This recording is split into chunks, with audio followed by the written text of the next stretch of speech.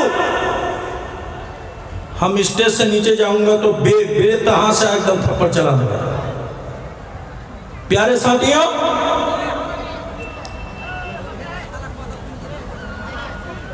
فکر آخرت ہمیں دنیا کی بہت بڑی فکر ہے. ہاتھ پر 80 سال کا دادا، کمر جھک گئی، ہاتھ پر تھیلا ہے، کاغذات ہیں. دادا کہاں جا رہے ہیں؟ بولے کیا بولیں گے؟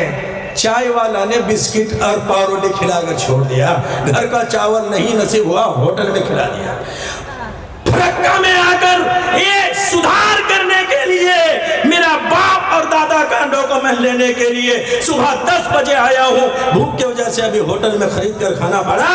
میرے بھائیوں، میں نے کہا دادا جان اگر یہ نہ ملے تو کیا ہوگا؟ بولے آپ بھی بڑا پاگل ہے، یہ تو لاگو کر دیا، NRC کرے گا، CAB کرے گا. اگر میں ڈاکومنٹ 1971 کا نہیں کیا، ہندوستان میں مجھے ناگرکتا نہیں ملے گی. پیارے ساتھیوں، تم ہندوستان کے فکر میں ہو، کہیں مجھے ہندوستان سے بھگانا دے، کہیں مجھے ہندوستان کی سرزمین چھوڑنا نہ پڑے. پیارے ساتھیوں، لیکن یہ NRC، دنیا بھی NRC ہے. کبھی کیا ہم نے اور آپ نے قبر کی NRC پر غور کیا ہو؟ جیسے NRC دنیا میں آج ہمارے پردھان منتری نے لاگو کیا ہے، فلا فلا کاغذات نہ رہے، تمہیں میں ناگرکتا میں شمار نہیں کروں گا، تمہیں میں اسپیشل کیمپوں میں بند کر دوں گا. پیارے ساتھیوں، دنیا جب کہے تو پاگل اور دیوانہ جیسے چکر کاٹتے رہو.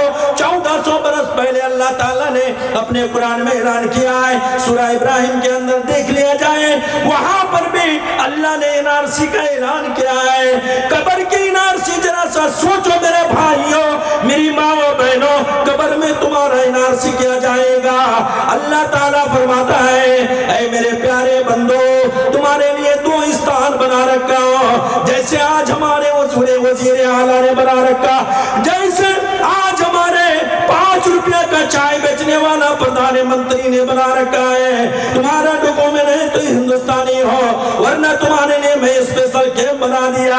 میرا اللہ، میرا آقا رب العالمین فرماتا ہے، پیارے بندو، قیامت کے روز تمہارا عمال اگر صحیح نکل جائے، تمہارا ڈاکومنٹ میں روزہ نکل جائے، حج نکل جائے، نماز نکل جائے، زکوٰۃ نکل جائے، اسلام کا ارکان اگر نکل جائے، تمہارے لیے میں نے اسپیشل تمہیں جنتی بناؤں گا. پردھان منتری کہتے ہیں تمہیں ہندوستانی بناؤں گا، اللہ کہتا ہے تمہیں جنتی بناؤں گا. میرے پیارے ساتھیوں، اور اگر ڈاکومنٹ نہیں ہے، یہ پردھان منتری کہتے ہیں جو پیشاب کرنے کا طریقہ نہ جانتے ہو، آج ہم سے وہ ڈاکومنٹ مانگنے لگا ہے. اور وہ کہتے ہیں ایک بھی کاغذ اگر فیلئر ہو جائے، تمہارے لیے میں نے اسپیشل کیمپ بنایا. اللہ فرماتا ہے، میرے پیارے بندو، قیامت کے روز تمہارا نام اعمال میں، تمہارا ترازو میں ایک بھی اسلامی ارکان کے اندر اگر گڑبڑی مل گئی، تم نے ایک بھی نافرمانی کیا ہو اور توبہ کرنے سے پہلے تمہارا آنا میرے پاس ہو گیا ہو، تمہارا اسپیشل کیمپ تمہارے لیے میں نے بنایا جس کا نام ہے جہنم. یہ بھی تو NRC ہے. کبھی اس NRC کو سوچو میرے بھائیوں. ہندوستان میں رہو، بنگلہ دیش میں رہو، پاکستان میں رہو، امریکہ میں رہو، دنیا کے کسی بھی چپے میں رہو، موت تو آ کر ہی رہے گی. اس NRC کی بھی تیاری کرو. میں یہ نہیں کہتا ہوں کہ یہ سب چھوڑیے، ارے اس کو کرو، جو موجودہ دور میں ہونا چاہیے کرو، لیکن اصل تیاریاں میں تو ہم بالکل پیچھے ہوں، بالکل پیچھے. دیکھ رہے ہیں نہیں، مسجد 2 منزلہ 3 منزلہ بن رہے ہیں، گھوڑے پڑا میں 3 منزلہ بنا رہے ہیں. اچھا بتائیے تو مسجد کیوں بڑھا رہے ہیں مسجد؟ اور پھر آپ لوگوں کو برا لگے تو تماچا گال پر ماریے، پیچھے مت بولیے گا، ابھی مار دیجئے، فل پرمیشن ہے. لیکن جو بولتا ہوں حق بولوں گا. مسجد کا کام کیوں بڑھایا گیا؟ ہمارے نوجوانوں کے لیے. کیوں؟ مسجد میں سینہ میں ہاتھ رکھ کر بولے